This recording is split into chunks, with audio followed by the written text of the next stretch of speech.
the 12 principles of animation. So Walt Disney's 12 principles of animation during the late 1920s through the 1930s, Walt Disney worked to improve the techniques of his studio animators. Disney set up drawing classes for his animators at the Chouinard Art Institute in Los Angeles under instructor Don Graham. Okay, so through these lessons and interaction between Disney and his staff, a set of 12 principles were developed. These principles were used in Disney animated productions including Snow White, Pinocchio, Fantasia, Dumbo, and Bambi. So number one principle is the squash and stretch. With this, the living flesh distorts during motion. The exaggerated deformations will emphasize the motion and impact. Although objects deform like rubber, as you can see in the picture, they must maintain volume while being squashed and stretched. So a bouncing ball will squash or elongate on impact and stretch vertically as it leaves the point of impact. This is the most well-known and often used principle. Okay. So this is an example. You could screenshot this one and then see in YouTube. Number two is the anticipation.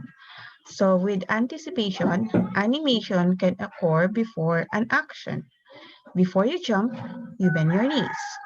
So by exaggerating this action, the animator can guide the viewer's eyes. The formula for most animations is anticipation, action, and reaction. So this is the normal unexaggerated pose where there is a slightly exaggerated pose here. This one before throwing the ball. Another one is if you will run. Okay, so there is an exaggeration image here where you have to move your shoulders, okay, your feet. So there is a series of image transformation where there is anticipation and action. So number three is staging. Yeah. Staging is the clear presentation of an idea. So the animator can use the camera viewpoint, the framing of the shot, and the position of the characters to create a feeling of strengthened understanding. So here is a poor staging and good staging. A poor staging is, okay, you will not be able to see the angle, the faces. A good staging is, it is very clearly see that the two characters in the animation has been conversing. So there is a secondary actions wherein the emotion, okay, the emotion has been portrayed here very clearly by their staging and their angle. Number four is straight ahead versus pose to pose. Straight ahead animation means drawing the frames in sequence. This leads to spontaneous motion. It works well with abstract animation.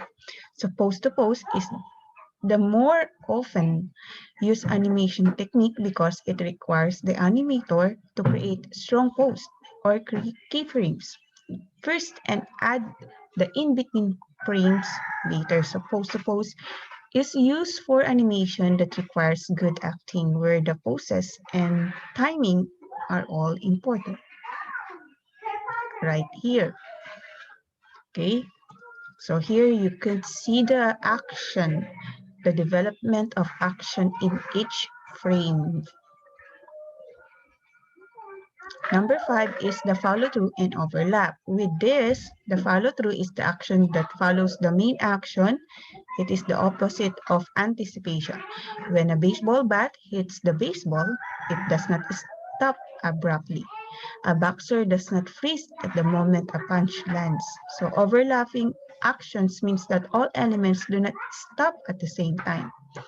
With overlapping action, it also means that a new action may begin before the earlier action is terminated. When hitting a baseball, the legs may begin moving to first base while the bat is finishing the swing. Like this one. Okay. So the four facets of animation is anticipation, action, settle, and follow through. With slow in and slow out, also known as east in and east out. Most animation starts slowly, accelerates, and then slows again before stopping. Imagine a car that went 40 miles per hour immediately when stepping on the accelerator and went to 0 miles per hour when hitting the brake. So gravity has an effect on slow in and slow out. When a ball bounces, it increases in speed as it gets closer to the ground. It decreases in speed at the top of the arc. So in many 3D applications, easing is created by setting the tension, of course. So it's like slow in and slow out. It's like portraying what has to be prepared before an action and what has to be. Okay, what has to be the impact after the action.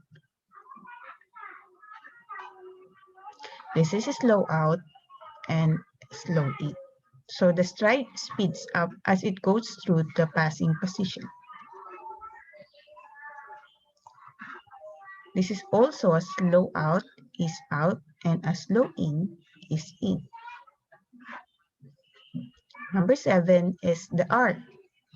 Almost all natural motion is in some form of an arc. In 3D animation, a motion arc is usually created using a spline curve. Pivot points often define the arc.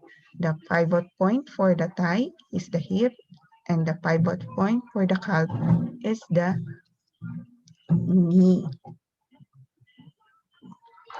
So here is the spline curve. Piecewise polynomials with smooth connections. This is the direction of the action. Number 8 is secondary action. So when secondary actions are minor actions that occur due to a major action, most people blink their eyes when they turn their heads. So facial expressions are secondary actions. They are not moving their bodies, but with their facial expressions, they are expressing a secondary action. So secondary actions are also actions caused by the impact of another object or the reaction of another object with the presence of the main character. The movement of a ball that has been kicked is a secondary action. So this is a secondary action. You can set it to create secondary action movement created by the primary action. Here, the primary action is run. Okay. So nakikita ninyo here for the secondary action is the facial expression first. Okay. And after that, with the action, it can portray that during the running, okay, you can clearly see the visibility of the facial expression within an action. Number 9 is the timing. Timing is the amount of frames between poses. Comedians and actors work with their timing to get the maximum impact from their lines. Timing can imply weight. Light objects have much less resistance and usually move quicker than heavy objects. Speed can imply emotion as well. A fast walk may mean happiness, and a slow walk means depression. Number 10, this one is a very common in animated cartoons. Exaggeration. So exaggeration is used to increase the readability of emotions and actions. Animation is not a subtle medium. Individual exaggerated poses may look silly as stills but add dramatic impact when viewed for a split second. Animators should be careful to use exaggeration to increase understanding of feeling. It is to emphasize the feeling of the character. So be careful not to over exaggerate everything.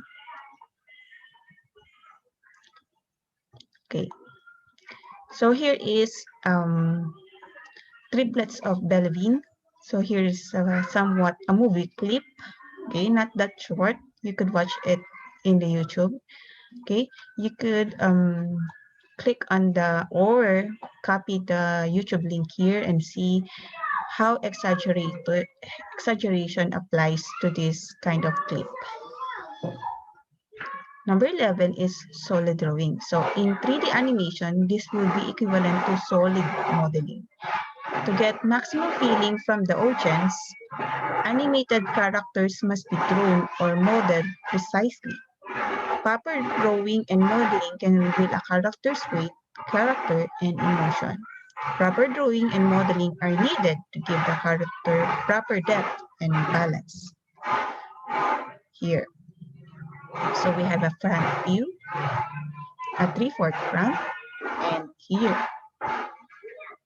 And then appeal. This is one of the most important part because in animated characters, you need to have a unique personality and have a wide range of emotions.